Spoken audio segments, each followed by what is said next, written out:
Class में कहा था कि आज मैं लाइव आऊंगा और लाइव जो है वो इवनिंग में आना था 7:30 में। चूंकि हमें कुछ काम है, शाम को कहीं जाना था, इसलिए मैंने सोचा कि आपकी जो क्लास है वो मैं आज इस टाइम पे ले लूं। तो हम लोगों का चल रहा है वन वर्ड के पिछले 10 साल के पेपर में क्या पूछे गए हैं, वो सारे वन वर्ड्स हमारे चल रहे हैं। पिछले क्लास में हम लोगों ने 20 इंपॉर्टेंट क्वेश्चंस किया था।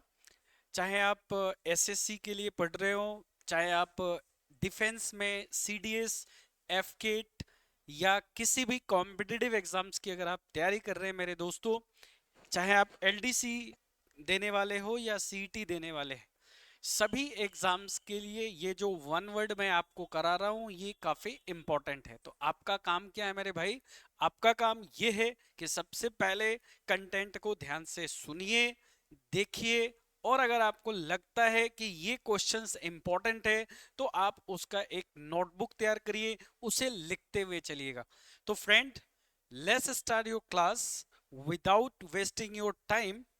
और हम लोग आज मूव करेंगे क्वेश्चन नंबर 21 से लेकर 40 क्वेश्चन तक। यानी आज की क्लास में मैं 20 और क्वेश्चंस आपको पढ़ाने वाला हूं।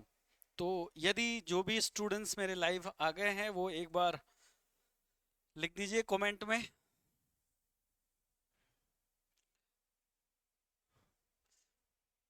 Okay, so shall we start our class? क्या मैं अपने क्लास को स्टार्ट करूं मेरे दोस्तों? हाँ बिल्कुल। मुझे पता है कि मैंने 7:30 में बोला था लाइव आने के लिए। तो एक्चुअल में शाम को कहीं जाना है दोस्तों, इसलिए मैंने सोचा कि मैं इस टाइम से आपका क्लास को ले लूं। कोई दिक्कत नहीं, आप लोग बाद में भी देख लीजिएगा। मैं क्लास स्टार्ट करता हूं। चलिए, क्वेश्चन देखिएगा। सो 20 क्वेश्चन आपका हो चुका है। 20 क्वेश्चंस को एक बार अगर आप रिवीजन करना चाहते हो वर्बली, तो मैं आपको बता दूं, पहला सवाल मैंने आपको पढ़ाया था हैंड रिटन। अगर आपके क्वेश्चन में आता है तो आपका आंसर होगा मेनू स्क्रिप्ट, जिसको हम हिंदी में हस्तलेख कहते हैं। सेकेंड क्वेश्चन मैंने पढ़ाया था ऐसा पोजीशन और an office with no work but high salary, जहां पे आपको काम तो करना पड़ेगा, बहुत कम पैसे मिलेंगे बिल्कुल ज्यादा, उसको बोलते हैं साइनेक्योर। बिल्कुल सही। तीसरा क्वेश्चन मैंने पढ़ाया था पार्टनर इन क्राइम यानी सह अपराधी, इसको बोलते हैं एक्कम्प्लीज। नेक्स्ट क्वेश्चंस मैंने आपको पढ़ाया था ऐसा जगह जहां पे हम हथियार को रखते हैं, इसको हम बोलते हैं आर्सनल। आर्सनल अगर ऑप्शन में नहीं है मेरे भाई तो आपका राइट आंसर होगा Armori. Next question, a person who steel the writing of others, दूसरे के लिखे हुए को अगर चोरी करता है तो उसे हम कहते हैं साहित्यिक चोरी, और जिसे हम कहते हैं प्लेगियरिस्ट। अगला क्वेश्चन है a legal agreement that allows someone to use a building or land for a period of time, usually in the return of rent. So my dear students, answer होगा इसका लीज, जिसको पट्टा कहा जाता है। अगला क्वेश्चन था person who is easily deceive और ट्रिक, जिसको आप आसानी से मूर्ख बना सकते हैं, उसे हम गुलिबल कहते हैं यानी भोला भाला। अगला क्वेश्चन है ऐसा जगह जहां पे बर्ड्स को रखा जाता है उसको पक्षीशाला कहते हैं मेरे भाइयों, उसको हम बोलेंगे अवियरी। नेक्स्ट क्वेश्चन है a person who leave his on country, अपने देश को छोड़कर, अपने देश को छोड़कर बाहर देश में जाता है, उसको एमिग्रेंट कहते हैं, ई से स्टार्ट होगा। नेक्स्ट क्वेश्चन मैंने पढ़ाया था person who enter without any invitation, बिना किसी निमंत्रण के अगर कोई कहीं जाता है तो उसे घुसपैठ कहते हैं, और इसका जो राइट आंसर होगा माय डियर स्टूडेंट्स, इसको हम बोलेंगे इंट्रूडर। बिल्कुल सही। अगला क्वेश्चन कह रहा है रिकरेंट मतलब बार बार, कंपल्सिव अर्ज टू स्टील, अगर आपको बार बार कोई चीज करने की इच्छा हो यानी चोरी करने की इच्छा हो तो उसे इंग्लिश में हम कहते हैं kleptomania. 12 number question, a person who agree to work for somebody in order to learn a skill, किसी के साथ आप मिलकर अगर कोई स्किल को सीखना चाहते हैं तो उसे हम अप्रेंटिस कहते हैं, अप्रेंटिस। डी ऑप्शन सही था इसका। स्टडी ऑफ एंशियंट, एंशियंट का मतलब होता है प्राचीन वस्तुओं के बारे में अध्ययन करना, इसको हम आर्कियोलॉजी कहते हैं, आर्कियोलॉजी। नेक्स्ट क्वेश्चन से अ 14 लाइन पोएम्स, 14 पंक्ति की कविता, जिसको हम कहते हैं sonnet. So my dear students, अगर कोई नया स्टूडेंट्स इस चैनल पे बना हुआ है और देख रहा है, तो मैं बता दूं, इस वीडियो को मैंने वन वर्ड सीरीज नंबर 1 में बहुत डिटेल में पढ़ाया था भाई। आप वहां जाकर आप जरूर इसको देख लीजिएगा। ये बस मैं रिवीजन करा रहा हूँ, स्टार्ट करूंगा 21 से। तो ऐसा नहीं है कि मैं बहुत फास्ट पढ़ा रहा हूँ, ये मैं आपको रिवीजन करा रहा हूँ। तो इसका आंसर हो जाएगा सोनेट, 14 पंक्ति की कविता। 15 है एक ही स्टेटमेंट को दो तरीके से कहना, अपनी शब्दों को दोहराना, इसको हम कहते हैं टोटोलॉजी। अगला क्वेश्चन कह रहा है person who is very selective, जिसको आप आसानी से नहीं बना सकते, उसे हम कहते हैं फास्टिडियस, जिसको हम सनकी कहते हैं। नेक्स्ट, एन एरर, जब भी एरर क्वेश्चंस में आ जाए, आंसर इराटम होगा। इराटम का मतलब होता है त्रुटि या फिर कोई गलती। क्वेश्चन नंबर 18 कह रहा है कि यह सॉन्ग संग at the death of a person, अगर कोई इंसान मर जाए और उस वहां पे जो गीत गाया जाता है उसे सौगीत कहते हैं। आंसर होगा elegy. Next question, government run by official, my dear students, officials का मतलब होता है ब्यूरोक्रेट, ब्यूरोक्रेसी, जिसको हम कहते हैं नौकरशाही। क्वेश्चन नंबर 20 कह रहा है पर्सन हु लव्स एवरीबॉडी, जो सभी को प्रेम करते हैं और जो सबको प्रेम करते हैं उसे हम कहते हैं परोपकारी, that is altruist, my dear students. So once again, a very good afternoon to all of you, my dear students, and we are going to start our sessions.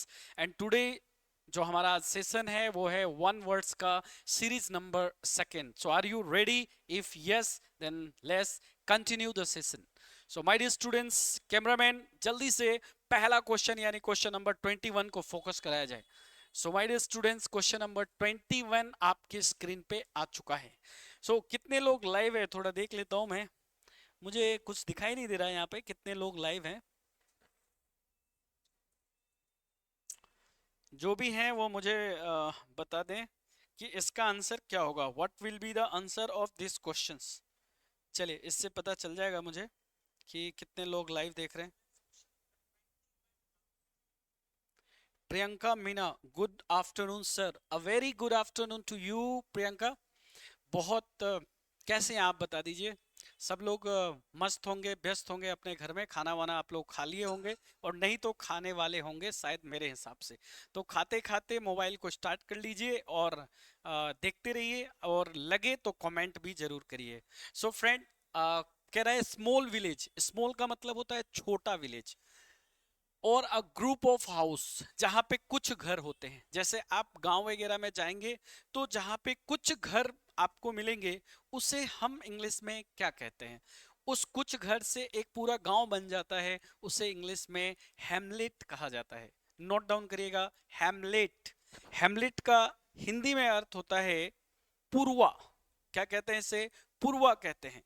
तो इसका राइट आंसर हो जाएगा हैमलेट। कॉलोनी नहीं कहते हैं भैया, settlement नहीं कहते हैं, कम्युनिटी नहीं कहते हैं। कम्युनिटी का मतलब आपका एक सभा होता है, वो हम नहीं कहते हैं। यहाँ पे हमारा आंसर क्या हो जाएगा? Hamlet will be your right choice. Okay,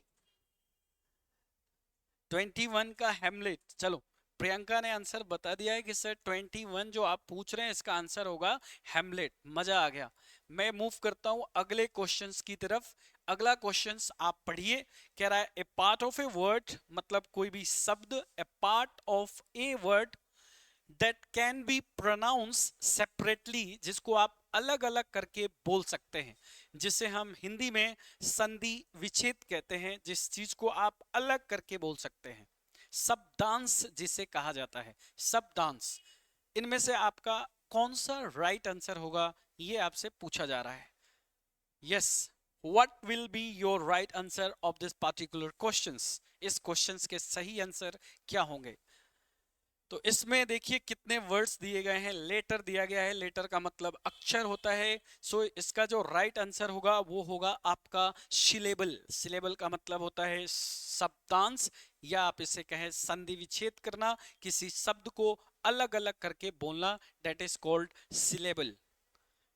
next questions की तरफ हम आते हैं। नेक्स्ट क्वेश्चंस पे हम लोग मूव करते हैं। चलिए, बहुत प्यारा सा क्वेश्चंस आ गया आपके पास। क्वेश्चंस आप पढ़ के देखिए, फिर मैं स्क्रीन से थोड़ा साइड हो जाता हूं और हमें आंसर बताइए। Yes, very good Priyanka, very good. Answer आपका बिल्कुल सही आ रहा है। मैं उम्मीद कर रहा हूं कि जो बाकी चार लोग मुझे देख रहे हैं वो भी आंसर दें। आंसर दें मेरे भाई। एक बार गलत होगा तो होने दीजिए, एक बार ही गलत होगा भैया, दोबारा गलत नहीं होने दूंगा, ये मेरा वादा है।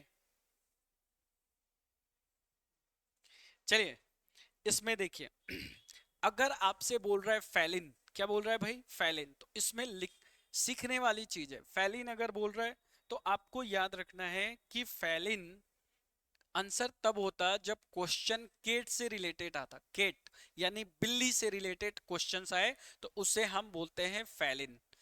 बोविन तब आंसर होगा जब क्वेश्चंस के अंदर काउ से रिलेटेड बात आएगी। अगर काउ से रिलेटेड बात है तो बोविन आएगा। ये जो बोवाइन लिखा हुआ है इसका मतलब होता है अंडाकार। अंडाकार इसको बोलते हैं ओविन। तो इसको आप देख लें सभी लोग, इसको आप देखकर हमें बताएं। और जो नेक्स्ट है वल्पाइन, इसको ये वल्पाइन तब आता जब आपके क्वेश्चन में फॉक्स लिखा होता। फॉक्स का मतलब होता है लोमड़ी, मक्कार। तो आप मुझे बताएं आपके क्वेश्चन में क्या लिखा हुआ है, काव। जब भी काव आएगा तो आपका राइट आंसर क्या आ जाएगा बेटा, बोविन आ जाएगा। बोलो याद हो गया कि नहीं हो गया, फटाफट यस लिख दो। हाँ सर याद हो गया, बोविन आपका राइट आंसर है, मजा आ गया। ओके बोविन। बाकी जो भी ऑप्शंस मुझे लगेगा कि ये इंपॉर्टेंट है तो मैं उसे आपको बताते हुए चलूंगा। अगले सवाल की तरफ मूव करते, नेक्स्ट क्वेश्चन। चलिए, हाँ जी, बहुत प्यारा सा सवाल आ गया है, बता दीजिए। कह रहा है एनिमल्स विच सकल देयर यंग वंस, जिसको हम हिंदी में स्तनपायी कहते हैं। आपका जो राइट आंसर होगा, आप इन चार में से आपको राइट आंसर बताना है। आपका बहुत ओमनीवोर्स लिखा हुआ है। एक बहुत ही इंपॉर्टेंट बात मैं आप सभी को बताना चाहता हूं। वैसे तो मैं क्लास में बहुत बार आप लोगों को मैंने चीजें पढ़ाई हुई है, आप याद रखिएगा। अगर कोई इंसान शाकाहारी है तो उसे हम हार्बी वोरस कहते हैं, शाकाहारी। अगर इंसान कोई मांसाहारी है, मांसाहारी, उसे हम बोलते हैं कार्निवोरस। अगर कोई इंसान दोनों खाता हो तो उसे हम बोलते हैं ओमनीवोरस। ओमनीवोरस का मतलब होता है सर्वाहारी। और अगर कोई इंसान किसी इंसान को खा जाए तो उसे हम बोलते हैं कैनिबल, जिसे नरभक्षी कहा जाता है।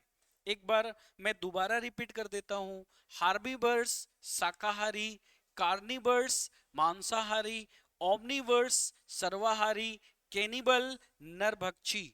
तो फ्रेंड्स आप देख रहे हैं, कार्निवर्स नहीं हो सकता, ओमनीवर्स नहीं हो सकता, हार्बीवर्स नहीं हो सकता। तो ये कह रहा है सकल दियर यंग वंस, इसका मतलब होता है हिंदी में इसको हम पढ़ते हैं स्तनपायी। और इसका जो राइट आंसर हो जाएगा बेटा वो हो जाएगा मेमल्स, यानी बी ऑप्शन आपका बिल्कुल राइट ऑप्शन हो जाएगा। हाँ जी, 24 का आंसर हो जाएगा बी, मेमल्स। बाकी के ऑप्शंस भी आप जरूर लिख लीजिएगा, ठीक है मेरे दोस्त। Shall we move to the next question my dear students. क्या मैं अगले क्वेश्चन की तरफ मूव करूं? देखिए, अगला सवाल है।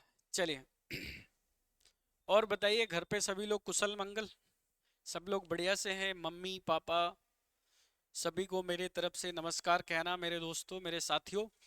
और आप लोगों से आपके पेरेंट्स की बहुत उम्मीद लगी हुई है, बहुत उम्मीद लगाकर आपको जयपुर भेजते हैं यहाँ पढ़ने के लिए। तो मेरा बस एक ही कहना है, एज अ टीचर मान लो, ऐसे दोस्त मान लो, मुझे भाई मान लो, जो मानना है मान लीजिए। सो आपका एक ही काम है, अगर आप क्लास में आते हैं तो प्लीज मन लगा के पढ़िए, घर पे पढ़ते हैं तो मन लगा के पढ़िए।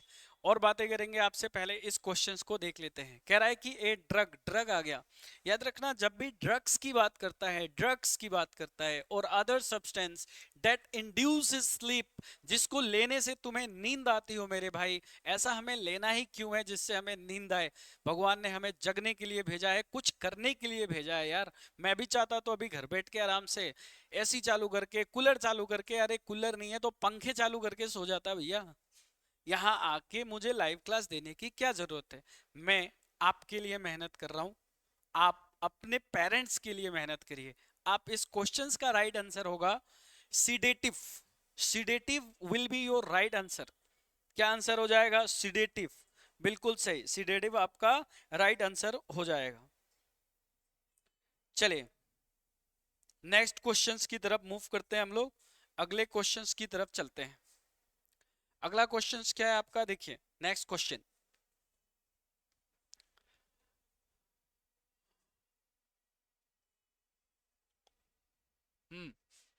चलिए बहुत प्यारा सा सवाल आ गया है आपके स्क्रीन के सामने में। ऐसा कह रहा है कि ऐसा speech delivered without any preparation, यानी बिना तैयारी के बोला गया भाषण।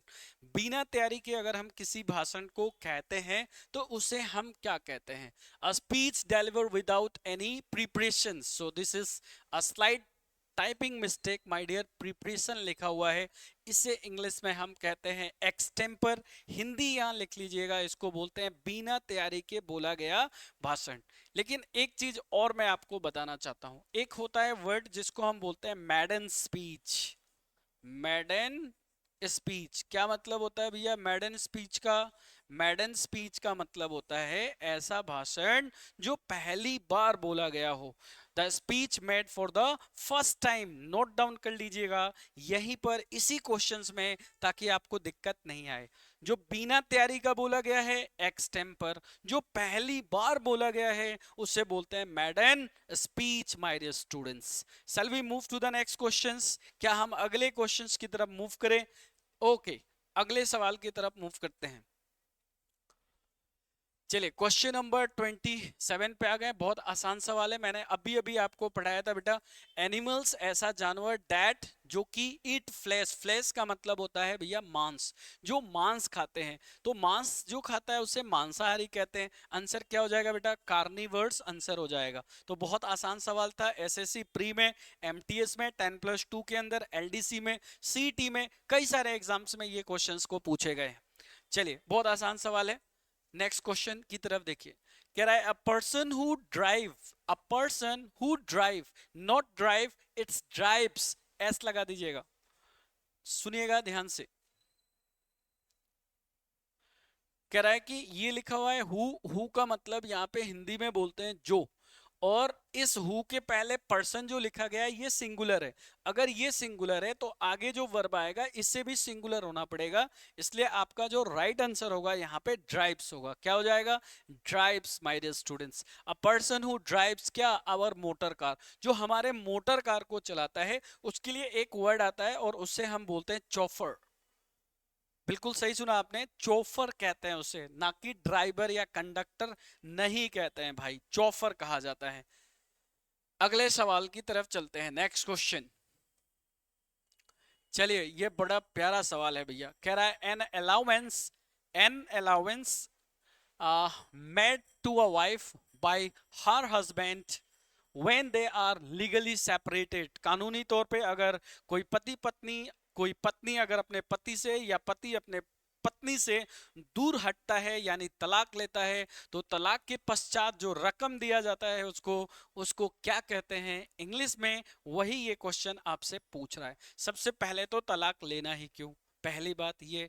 अगर तलाक हो भी जाती है तो भैया आपको अपने पत्नी को देना क्या पड़ेगा? तो कुछ अमाउंट्स देने पड़ेंगे जिससे वो अपना रह सके कम से कम। तो उसको बोला जाता है एलिमोनी। भैया एलिमोनी का मतलब होता है, हिंदी में लिखिएगा, तलाक के पश्चात दिया गया रकम, तलाक के दौरान दिया गया रकम, इसको बोलते हैं एलिमोनी। चलिए एक चीज मैं और आपको बता दूं, आप देखिएगा एक वर्ड लिखा है parsimony my dear students. Parsimony, parsimony का मतलब क्या होता है? इसका लिख लो, पार्सिमोनी का मतलब होता है सेविंग। पार्सिमोनी का मतलब होता है थ्रिफ्ट। पार्सिमोनी का मतलब होता है बेटा इकोनॉमिकल। इकोनॉमिकल यानी बचत आप जिसको कह सकते हैं, ठीक है। पैट्रीमोनी का मतलब एक होता है पैट्रीमोनी, पैट्री बोल रहा हूं मैट्री नहीं। पैट्रीमोनी मतलब पैतृक संपत्ति, और मैट्रीमोनी का मतलब होता है मैत्रिक यानी माता की संपत्ति। ऑनोरेरियम, देखिए ऑनोरेरियम का मतलब आप लोग लिखिएगा फटाफट। ऑनोरेरियम का मतलब पहला लिखिए सैलरी, सैलरी को बोलते हैं हम अवेंतिक सैलरी। वेजेस बोल सकते हैं आप, वेजेस को बोला जाता है। तो ये काफी अच्छे वर्ड है जो आपके एग्जाम्स में पूछे जाते हैं, इनको आप लोग प्यार से नोट डाउन कर लीजिएगा। अगला सवाल, कितने नंबर पहुंच गए हम लोग? 30 क्वेश्चन। अच्छा चलिए, कह रहा है बुक रिटन बाय, बहुत प्यारा सवाल है। अननोन, अननोन का मतलब क्या होता है? जिसको आप नहीं जानते हैं। A book written by unknown author, ऐसा कभी जिसका नाम नहीं हो उस किताब पे। तो अननोन जब भी शब्द आएगा तो एक चीज हमेशा याद रखना कि भैया आंसर आने वाला है एनोनिमस, ए आंसर होगा। क्या होगा? ए। एनोनिमस का हिंदी में अर्थ होता है बेटा गुमनाम। क्या होता है? गुम नाम आंसर होता है। इसके बाद देखिए एक्री, एक्री वर्ड जो है ये बिटरनेस है। बिटरनेस का मतलब होता है कड़वापन। एक्रीमोनियस मतलब तीखापन। बिटरनेस जिसको हम कहते हैं उसे बोलते हैं एक्रीमोनियस। ऑडासियस का मतलब होता है बेटा साहसी, ब्रेव, बोल्ड, करेजियस। एसिडुअस का मतलब होता है काफी बहादुर लोग को जो मेहनती होते हैं, सॉरी, एसिडुअस मतलब होता है जो काफी मेहनती होते हैं। इसको एक बार देख लीजिए आप लोग। ऑडासियस, ऑडासियस के लिए वर्ड आप याद रखेंगे बेटा ब्रेव, याद रखेंगे डेयरिंग, याद रखेंगे कॉराजियस। सो ये आपको याद रखना है। ऑडासियस साहसी, इसको बोलते हैं साहसी। एसिडुअस को बोलते हैं मेहनती, मेहनती, जिसको आप डिलीजेंट बोल दीजिए, जिसको आप इंडस्ट्रियस बोल दीजिए, इंडस्ट्रियस, ये कह सकते हैं। तो इससे आपको क्या रखना पड़ेगा? इसे याद रखना पड़ेगा जो भी वर्ड्स मैं बता रहा हूं, जो मुझे लगता है कि नहीं इसे आपको जानना चाहिए तो वो मैं वर्ड आपको जरूर बताऊंगा। Shall I move to the next question? तो हम लोगों ने हंसते खेलते कितने क्वेश्चन कर लिए हैं? 30 क्वेश्चंस कर लिए हैं, 30 क्वेश्चन। और अब हमारे पास कितने क्वेश्चंस और बाकी हैं आज के सेशन में? 4 क्वेश्चंस बाकी हैं, ठीक है। तो हम लोग सॉरी 10 क्वेश्चंस और बाकी है, 10 क्वेश्चन हम लोग और करने वाले हैं। चलिए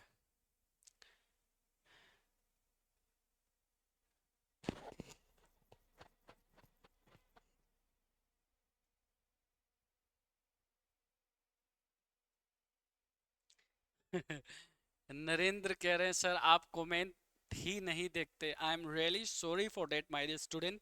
इसके लिए मैं क्षमा चाहता हूँ कि मैं आपके कमेंट को नहीं देख पा रहा था। एक्चुअल में मैं आपको एक चीज़ बताऊँ, बहुत प्यारी सी बात, कि जो आपका कमेंट आ रहा है ना वो मेरे सामने नहीं है, वो कहीं बगल में रखा हुआ है इधर। तो मैं बार बार जाऊं वो कमेंट को देखूं, थोड़ा मैं नहीं देख पा रहा था। लेकिन आगे से मैं ध्यान रखूंगा कि उस सिस्टम को मैं अपनी तरफ कर लूंगा ताकि मैं आपके कमेंट को देख पाऊं। ठीक है, चलिए फटाफट आप हमें बता दें। हाँ जी, ओके माय डियर। ये अगले क्वेश्चंस की तरफ हम मूव कर रहे हैं, नेक्स्ट क्वेश्चंस की तरफ। अब हमारे पास 10 क्वेश्चन और हैं आज के क्लास के 10 क्वेश्चंस। तो दिल थाम के बैठे रहिए, मस्ती से चिप्स वगैरह ले लीजिए और आराम से बैठ जाइए, क्लास को अटेंड कीजिए, आंसर बताते रहिए। आप भी खुश, हम भी खुश। अगला सवाल क्या कह रहा है? चलिए, बहुत प्यारा सवाल है। अब मैं आपके कमेंट को देख रहा हूँ कि कितने लोग आंसर बताते हैं। चलिए बताइए इसके आंसर क्या हो गए।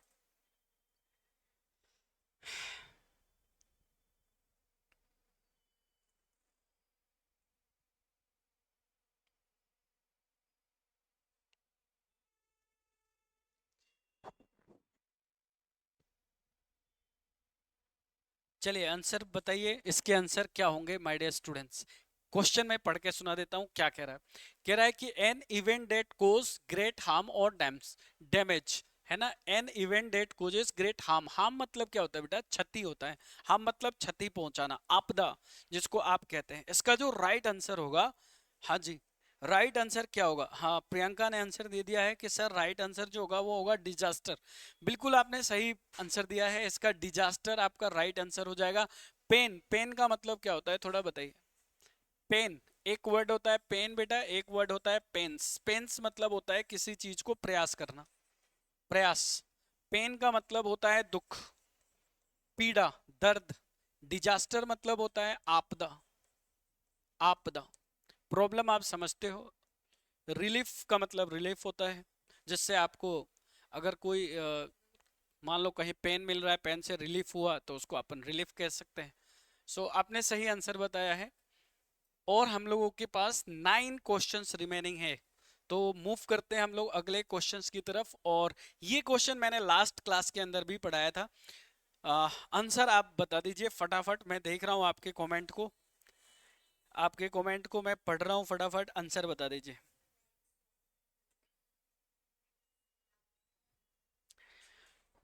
फ्रेंड, वीडियो को अगर आपको लग रहा है कि बहुत ठीक है, कंटेंट अच्छा है, सीखने लायक कंटेंट है, तो आप उन स्टूडेंट तक मेरी वीडियो को जरूर पहुंचाएं मेरे भाई, जिसको इसकी नीड है, इसकी ज़रूरत है। हमें पता है कि YouTube के ऊपर लाखों कंटेंट पड़े हुए हैं, लेकिन मैं इस वीडियो के अंदर बिल्कुल सिस्टमेटिक तरीके से चलूंगा। जैसे अगर आज मैंने 20 क्वेश्चन कराया, पहले क्लास में 20, तो आज 20 कराऊंगा यानी 40 होगा। फिर अपन 20 क्वेश्चन कराएंगे, यानी एक सिस्टमेटिक तरीके से मैं चलता रहूंगा आप सभी के साथ। ठीक है फ्रेंड, आंसर आ गया है, आंसर आ गया है, और आंसर है सर क्लोस्ट्रोफोबिया आंसर होगा। क्या बात है, क्या बात है, मजा आ गया। सो कह रहा है अ फियर और क्लोज और डार्क प्लेस। तो देखिए, क्लोज का मतलब होता है बंद जगह, और फियर मतलब होता है डर। अगर आपको बंद जगहों से डर लगने लगे तो इससे हम क्लोस्ट्रोफोबिया कहते हैं जी। और आपको ऊंचाई से अगर डर लगता है बेटा, ऊंचाई से, तो एक्रोफोबिया कहते हैं।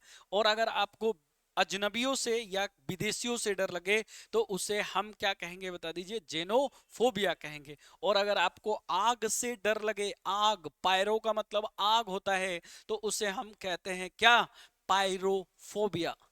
बहुत प्यारा आंसर आपने दिया, और मुझे बहुत अच्छा लग रहा है। मुझे और तब ज्यादा अच्छा लगेगा मेरे भाई, जब मेरे ऑफलाइन के सारे बच्चे एक बार ऑनलाइन जुड़ जाएं। मैं दिल से थैंक्स कहूंगा उन बच्चों को कि आप एक बार सभी, जितने ऑफलाइन में तो तुम लोग इतने बच्चे पढ़ते हो, ऑनलाइन में 4-5 बच्चे ही देखते हैं। सो आप ऑनलाइन भी आइए, कंटेंट का मजा लीजिए फ्रेंड्स। और नेक्स्ट क्वेश्चंस की तरफ हम लोग मूव करते हैं। Will move to the next questions my dear student. देखिए, चलिए, कह रहा है person who study the origin and history of words. बड़ा प्यारा सा सवाल है। अ पर्सन हु स्टडी यानी पढ़ता है, क्या पढ़ता है, हिस्ट्री ऑफ वर्ड्स, वर्ड्स यानी शब्द, ऑफ यानी का, हिस्ट्री यानी इतिहास, यानी शब्दों के इतिहास के बारे में, उसके ओरिजिन के बारे में अगर कोई पढ़ता है तो उसे हम क्या कहते हैं, यही पूछ रहा है।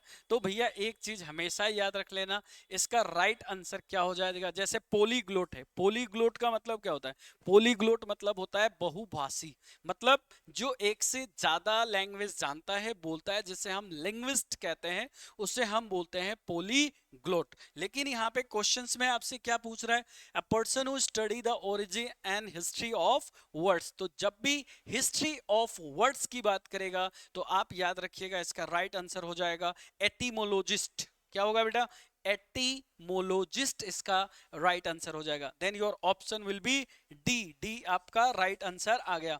बिल्कुल आपका कमेंट बिल्कुल आ रहा है। Thank you so much for giving such a nice comment to me my dear students. इससे आपका रिवीजन ही हो रहा है और आपको कंटेंट भी मिल रहे हैं फ्रेंड। सो अब हमारे पास टोटल क्वेश्चन बच गया है कितना, ये रहा अगला क्वेश्चन। कह रहा है अ बुक यानी किताब, बुक के लिए क्या लिखा आपने, विच, विच क्या है, रिलेटिव प्रोनाउन है, किसके लिए आता है, किसी नॉन लिविंग थिंग्स के लिए आता है। बुक से सॉरी, विच से पहले जो बुक आया है ना, ये सिंगुलर है, इसीलिए होल्ड में एस लगा है। तो हम केवल वोकेब से, ऐसा नहीं है कि वोकेब ही पढ़ रहे हैं भाई, किसी पढ़ने वाली चीज से आप ग्रामर भी सीख सकते हैं। तो आप बता दीजिए, जो भी मेरे ऑफलाइन बैच के अंदर जो मेरे से प्रोनाउन टॉपिक पढ़े हैं, क्या मैंने ये कंटेंट आपको पढ़ा रखा है। अगर आप इसका रिवीजन करना चाहते हैं तो अपने नोट्स को ओपन करके 5-10 मिनट रिवीजन कर लीजिए। सो ये कह रहा है कि ऐसी किताब विच होल्ड सेवरल, सेवरल मतलब बेटा एक से ज्यादा, वर्क्स ऑफ वन ऑथर, एक से ज्यादा काम उसमें दिखाया गया हो, एक से ज्यादा। तो हमेशा याद रखना, जब भी एक से ज्यादा की बात करेगा आपका आंसर क्या हो जाएगा। देखो जैसे लिखा है एंथोलॉजी, पहले ये समझते हैं, ये इंपॉर्टेंट है। एंथोलॉजी का मतलब होता है collection, what, collections of poems, कविताओं का संग्रह करना, इसको बोलते हैं। What is bio? बायोग्राफी मतलब क्या होता है? Life, the life history, the life history of a person, the life history of a person written by another। आपकी जीवन की कहानी यदि कोई और लिखता है तो उसे हम क्या कहते हैं? आपकी जीवन की कहानी कोई और लिखे उसे बायोग्राफी कहते हैं। और इसी के साथ एक और वर्ड बेटा याद कर लेना, आउटो। आउटो मतलब आत्मकथा, यानी खुद की कहानी खुद लिखना, जिसको बोलते हैं ऑटोबायोग्राफी। ये चीजें याद रहनी चाहिए। इसका आंसर हो जाएगा बेटा ओमनीबस, बिल्कुल सही। तो आज के क्लास में मैं अगर ये कहूं कि केवल एक स्टूडेंट ने रेगुलर आंसर दिया है और अभी तक हमारे साथ बनी हुई है Priyanka. Thank you so much for being consistent students in the online class. और बाकी स्टूडेंट जैसे आदिति है, रेखा है, गौरव सेन है, गौरव गौर है, ये लोग भी फिर से क्या नाम है उनका, एक और स्टूडेंट्स है, विक्रम, विक्रम है, नरेंद्र है। तो ये और स्टूडेंट हैं जो ऑनलाइन क्लासेस के अंदर रेगुलर रहते हैं। जो कि मेरा शेड्यूल आज का इवनिंग का था, मैंने उसे मॉर्निंग में इस टाइम में किया मेरे दोस्तों, क्योंकि इवनिंग में मुझे कहीं जाना है। तो इसलिए मैंने इस टाइम में सोचा कि भाई मैंने वादा किया है, तो जो मैं वादा करता हूँ उससे मैं पीछे हटता नहीं, उसको मैं पूरा करता ही करता हूँ मेरे भाई। लेकिन शाम की जगह मैं अभी पढ़ा रहा हूँ, यही मेरे से गलती है, इसके लिए आई एम रियली सॉरी। लेकिन अगले सवाल की तरफ हम लोग मूव करते हैं। चलिए, कह रहा है कि क्लस्टर, क्लस्टर का मतलब होता है गुच्छा। किसका गुच्छा? फ्लावर्स का, फ्लावर्स का गुच्छा। लेकिन कहाँ पे? ऑन ए ब्रांच कह रहा है, ब्रांच के ऊपर कह रहा है, ठीक है। अगर ये यहीं तक क्वेश्चंस दिया रहता है ना फ्लावर्स तक, तब तो हम बकेट लिख देते, तब सही था। बकेट, बकेट आपने पढ़ा भी होगा, a collection of flower, a group of flowers, that is called bucket. But यहाँ पे ऑन ए ब्रांच दिया हुआ है, तो आप याद रखना इसका जो राइट आंसर होगा वो होगा इनफ्लोरेसेंस। क्या हो जाएगा? फटाफट बता दीजिए क्या आंसर हो जाएगा? इनफ्लोरोसेंस इसका राइट आंसर हो जाएगा। चलिए, एक और स्टूडेंट जुड़ गए हैं हमारे साथ, Georgian. Very good afternoon my dear students, can you write your correct name please? क्या आप अपना सही नाम लिख सकते हैं, if you don't mind?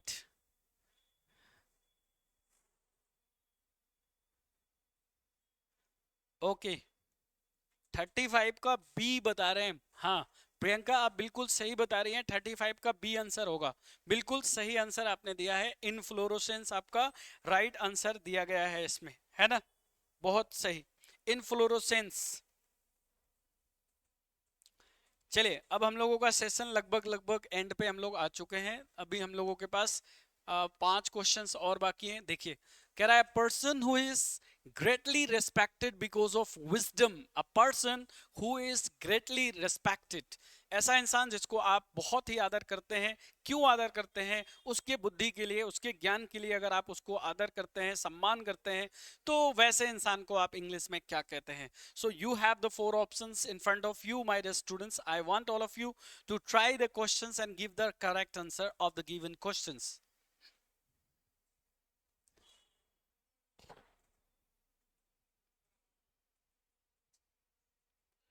Omkar, ओंकार बता रहे हैं। ओंकार, आपको नमस्ते मेरे भाई, और स्वागत करता हूं आपको हमारे चैनल्स पे। क्वेश्चन नंबर 36 का आपको राइट आंसर बताना है, और इसका जो राइट आंसर होगा, मैं एक बार कमेंट में देख लूं कि आपका राइट आंसर क्या आ रहा है, फिर मैं इसका आंसर बताऊं। इसका हिंदी में अर्थ होता है person who is greatly respected. बहुत ज्यादा आप किसी को रेस्पेक्ट देते हैं, उसके बुद्धि के लिए, उसके ज्ञान के लिए। अगर आप उसको रिस्पेक्ट दे रहे हैं मेरे भाई, तो उसे हम क्या कहते हैं? तो उसका राइट आंसर हो जाएगा व्हाट? वेनिरेबल। वेनिरेबल का हिंदी अर्थ लिख लीजिएगा सम्मानित। क्या लिखेंगे? सम्मानित लिख लेंगे फटाफट। बिल्कुल सम्मानित इसका 36 का सर वेनिरेबल आंसर होगा। बिल्कुल वेनिरेबल आंसर होगा। प्रियंका, आपने बिल्कुल सही जवाब दिया। नरेंद्र आप कहाँ है? Where is your answer? I am waiting for your answer my dear student.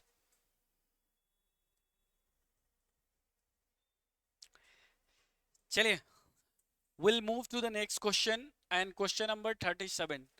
चलिए, कह रहा है a person specially interested in the study of coins. याद रखना माय डियर स्टूडेंट्स, जब भी आपके क्वेश्चन में स्टडी ऑफ कॉइन्स की बात आती है, स्टडी ऑफ कॉइन्स की बात आती है, तो आप हमेशा आंसर न्यूमिस्मेटिक्स लगा के आइएगा. सिक्कों का अध्ययन करना, दैट इज स्टडी लिखा हुआ है बिल्कुल, स्टडी ऑफ कॉइन्स जिसको हम बोलते हैं न्यूमिस्मेटिस्ट.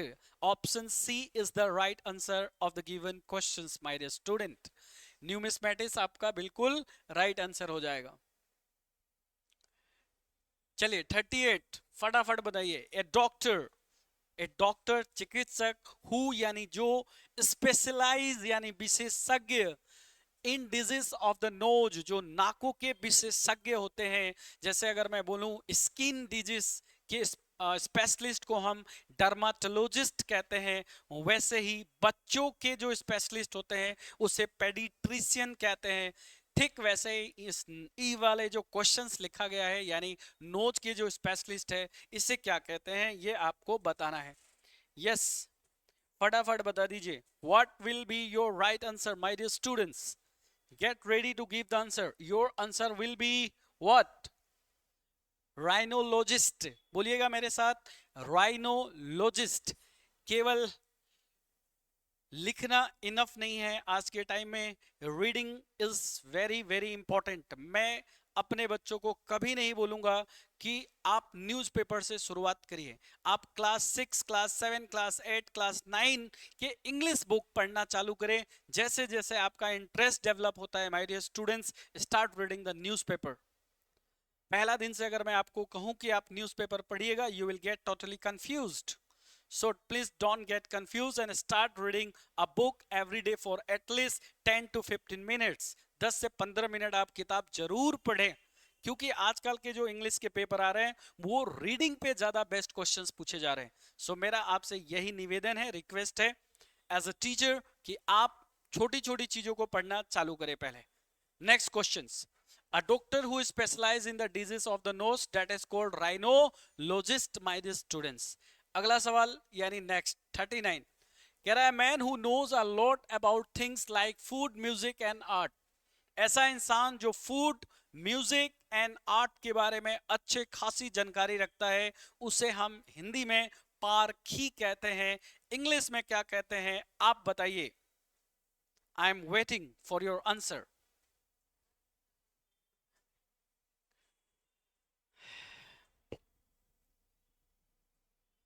ओके, क्या कहते हैं फटाफट बता दीजिए. So your answer will be my dear students that is called connoisseur. Connoisseur का मतलब होता है पारखी, a person who knows a lot about things like food, music and art. तो मैं कभी भी अपने सेशंस को आगे बढ़ाने से पहले जो मैंने पीछे पढ़ाया है उससे मैं रिवीजन कराता हूं, फिर मैं आगे पढ़ाता हूं. इसका सीरीज नंबर 1, यदि कोई नया बच्चा हमारे चैनल पे जुड़ा हुआ है, मेरे भाई मेरे दोस्त, तो आप सीरीज नंबर 1 जरूर देखिएगा, जिसमें मैं 1 से लेके 20 तक के क्वेश्चंस पढ़ा चुका हूं. 21 से 40 तक आज पढ़ाऊंगा, जिसमें 39 नंबर क्वेश्चन चल रहा है. एक वर्ड है ऑप्टिमिस्ट, इसका मतलब होता है आशावादी. इसका ऑपोजिट वर्ड आपके एग्जाम में पूछा जाता है पैसिमिस्ट, जिसको हम कहते हैं निराशावादी. सो अगला क्वेश्चन, आज का अंतिम question. This one is your last question. A person who is self-centered, इसको हम क्या कहते हैं? A person who is self-centered, इसका राइट आंसर क्या होगा? कमेंट में लिख के फटाफट बता दीजिएगा. इसके आंसर पे आने से पहले मैं आप सभी को एक अनाउंसमेंट दे देता हूं, ध्यान से सुनिएगा. कल सुबह 8 बजे हमारा एसएससी का फाउंडेशन बैच स्टार्ट हो रहा है टोंग फाटक YSM क्लासेस के अंदर. सो जो भी स्टूडेंट्स, जो भी मेरे भाई बहन गांव से जयपुर आए हैं, यदि अगर आपको इंग्लिश में वाकई में डर लग रहा है तो एक बार आप हमारे क्लास के अंदर 3 दिन लगातार पढ़ के देखिए. अगर आपको लगता है कि मेरे से सीखने को मिल रहा है तो आप फीस जमा कराइए, अन्यथा आप जयपुर में बहुत सारे इंग्लिश के टीचर हैं जो इंग्लिश पढ़ाते हैं, आप उनके पास जा सकते हैं. लेकिन एक बार मेरे कहने से आप हमारे क्लास में जरूर आए। कितने बजे? सुबह 8 बजे बैच है हमारा, स्टार्ट हो रहा है कल से, एसएससी का फाउंडेशन, जिसमें एक बार मैं इंग्लिश कंप्लीट आपको पढ़ाऊंगा, चाहे आप किसी का भी एग्जाम दीजिए, चाहे वो एलडीसी हो, सीटी हो, बैंकिंग हो, चाहे वो डिफेंस हो। Thank you so much my dear students for giving your precious time. मिलते हैं कल के क्लास में, लेकिन उससे पहले इसका राइट आंसर बताते जाइए। सो इसका जो राइट आंसर होगा माय डियर स्टूडेंट्स, वो होगा इसेंट्रिक। क्या होगा? इसेंट्रिक। और जो मेरे पुराने स्टूडेंट हैं उनके लिए हमारे तरफ से 50% का डिस्काउंट है। तो अगर आप ज्वाइन करना चाहते हैं दोबारा से revision as a revision batch, तो आप ज्वाइन कर सकते हैं कल के क्लास से। मिलते हैं कल के क्लास सुबह 8 बजे YSM क्लासेस जयपुर के अंदर। Thank you so much, love you all.